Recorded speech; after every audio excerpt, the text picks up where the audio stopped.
Oh hey guys, and welcome to another episode of The Blue Wizard Bakes. I'm Joe the Blue Wizard. Guess what, kids? It's apple season! Yay! That's right, move over, pumpkin spice. You've had your time in the sun. Today, we're bringing back the humble apple with one of my absolute favorite recipes, miniature apple pies. So, full disclosure. The reason that we're really making these apple pies is not just because it's apple season, but it's because, well, I want to eat them. But seriously, I was texting with some of my friends and co-workers, huge shout outs to April and Allison, and they were saying, you know what would make this week a little bit better? Those mini apple pies. And I was like, they probably would. Wait, they really would. They're about the size of a cupcake, and they have a delicious crispy crust to them, a fantastic apple filling, and, we also have thrown in a little bit of a crumble topping on top of these apple pies. And if you remember from our last video, crumble and crumbly of the crumble. We're big fans of a crumble topping here on this channel. So without further ado, let's learn how to make them. All right. Now, normally when we do a baking recipe, we would start by preheating our oven. However, today we're making pie, and pie does take a little bit longer to put together. So we're going to save the preheating the oven for a little bit later on in the video. So we just need to do the second thing that we always do in these recipes, and that is to collect all of our ingredients together in one spot. This way we have everything we need, where we need it, when we need it. So let's get cracking. All right, everything that we need in order to get started, it's all here, ready to go. So there are three components to this recipe, three things that we have to make before we can start putting everything together. We have to make our pie crust, we have to make our filling, and we have to make that delicious crumble topping that we're going to put on top. Now we're going to start by putting together our pastry crust, because that's the thing that's going to take a little bit longer. It has to sit in the fridge and chill for a little bit of time before we can actually put our pies together. So we're going to start with that. Now, I'm going to be using a food processor today, but you don't have to use a food processor. I'm just doing it because it's going to take a little bit faster. However, there are plenty of other ways that you can do it. I mean, they were making pies all the way back in like medieval times when all they had was a bowl and a wooden spoon. So if they can do it, you can do it. And I'm going to show you two other ways that you can actually put together this pastry crust if you didn't have a food processor. So we're going to get started with our pastry crust, and to do this, we're going to take and add into our food processor 1 1/4 cups of all-purpose flour, 2 tablespoons of sugar, and a couple of pinches or a 1/4 teaspoon of salt. Now I'm going to take and pulse that just to get those things combined. Easy. Now the next thing that we're going to add is cold butter. All right, and you can see that I've cubed it up into nice small pieces. So you can see right there. Really tiny. But I have been keeping this in the refrigerator to make sure that it stays nice and cold. That's a general rule anytime that you're making any kind of pastry, is that you want to make sure that your butter and everything sort of stays really, really cold. If you don't, if you let it get warm, then you're going to notice that your pastry doesn't get flaky. It just sort of like, bleh. You know, we don't want that. We don't want bleh pastry. We want crispy, crunchy, nice, delicious pastry. So I'm just going to add that into my food processor.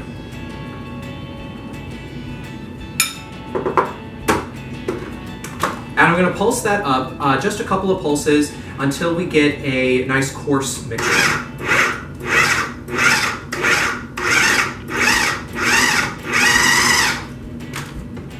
We take a look, and I notice that I still don't like the way that it looks, and so I'm going to give it a couple more pulses.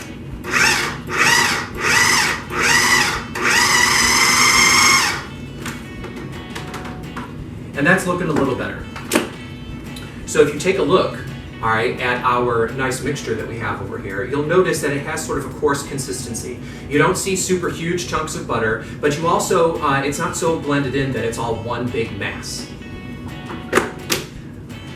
All right, we still have one more thing that we need to add into our pastry mixture, and that is something to bring it all together, and that is cold water. So I'm going to start off just by adding 4 tablespoons of this cold water into the food processor. And there's 4. And now I'm going to take and give that again a couple of pulses. And I notice, as I'm doing that we're still not coming all together. Again, the goal here is that we want to have a nice, smooth, together pastry. So I'm just going to add a few more tablespoons of water. Start off with another 2. 1, 2. Couple more pulses.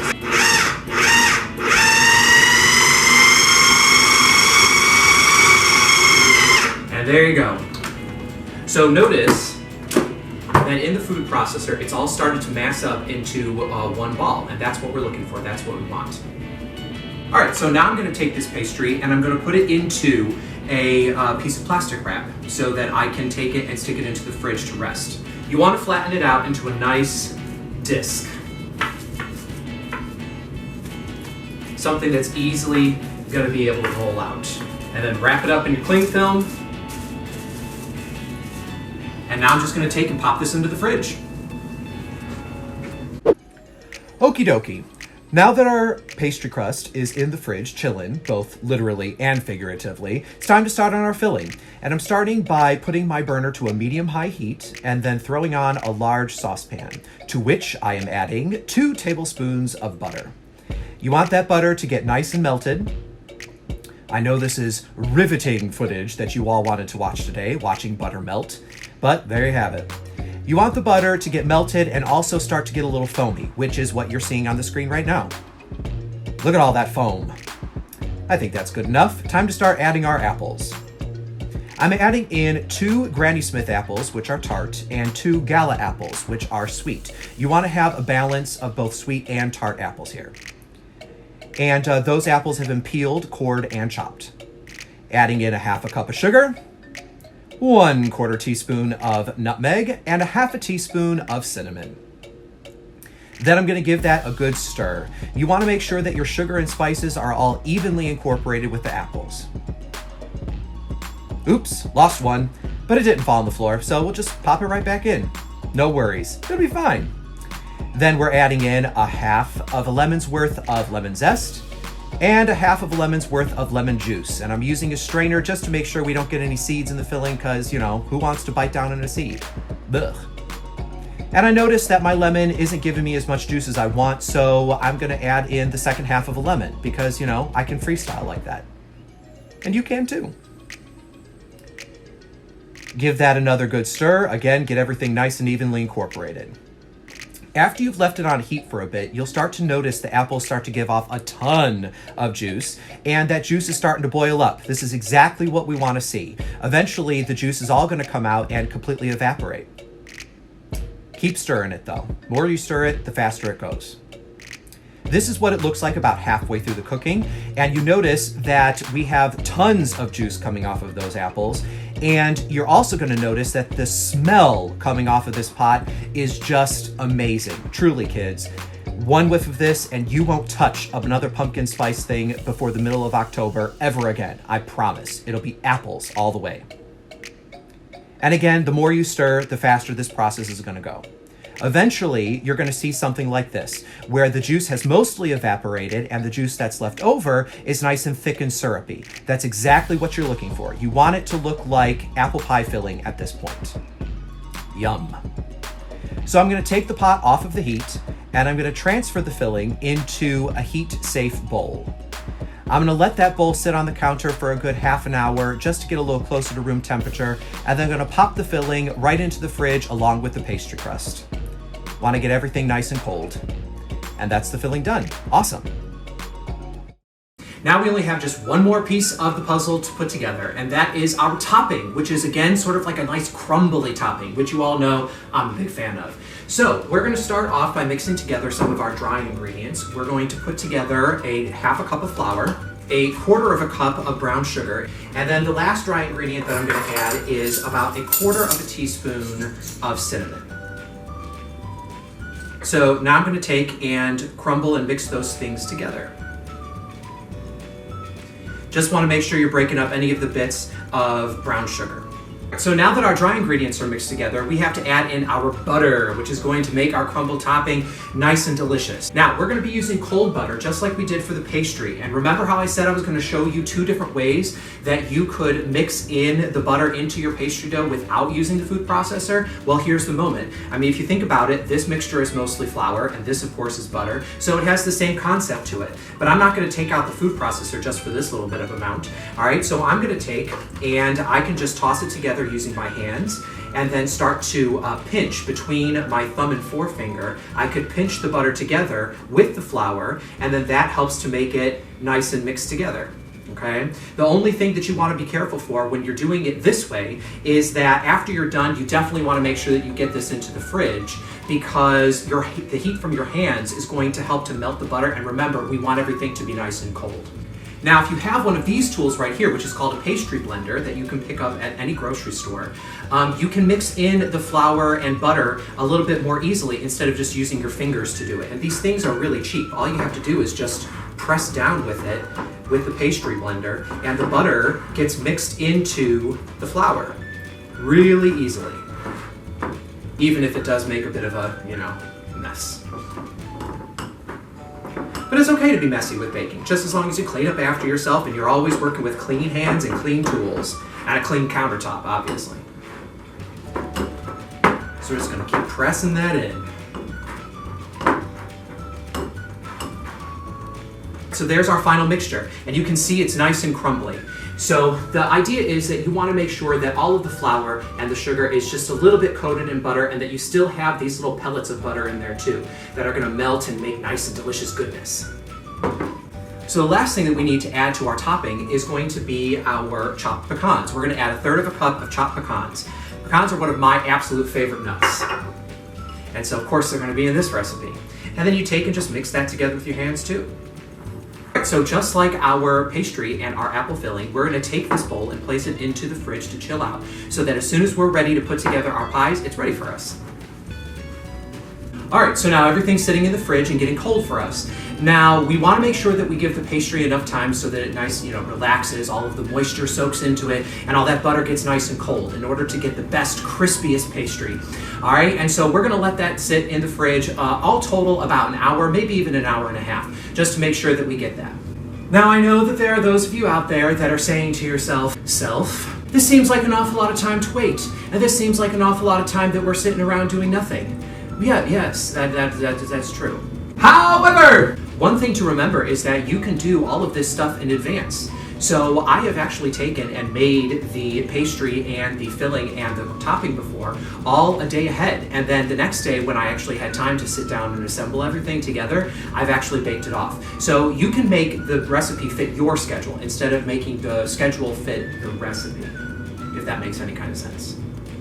And we're ready to go. So our pastry, our filling, and our topping are all nicely chilled and ready to work with. So let's start the assemblage of our pies.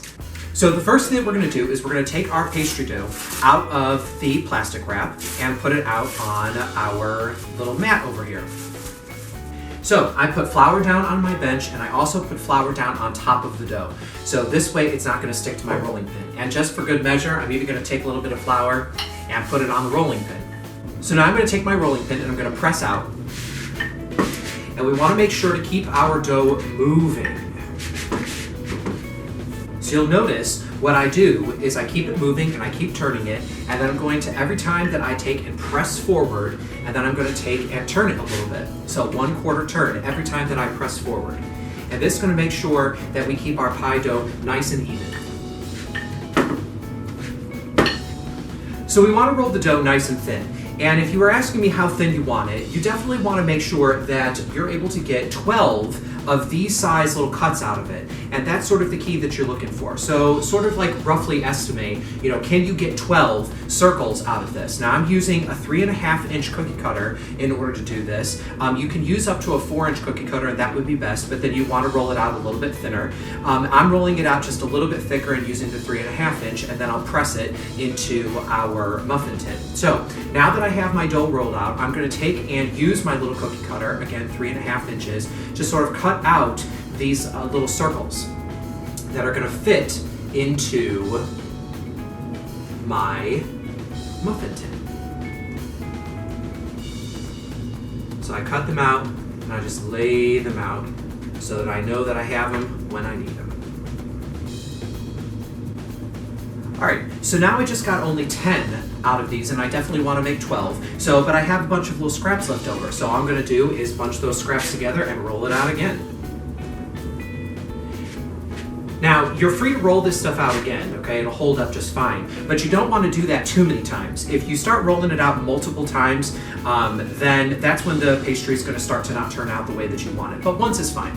Now it's time that we can actually start putting together our little mini pies. We're going to be building them inside of a 12-cup muffin tin, all right, that you don't have to grease or line because the pastry, again, has butter and stuff in it, so it's not going to stick, all right? So I'm going to build one of them for you right here. So I'm going to take one of my little pastry rounds and I'm going to press it into the sides of my muffin tin. Now, again, we used a 3.5-inch cutter instead of a 4-inch cutter, so we're going to have to really sort of press it in there and try to push it up the sides a little bit. Try to make it as even as possible and to get it all the way so the pastry is all the way up the side.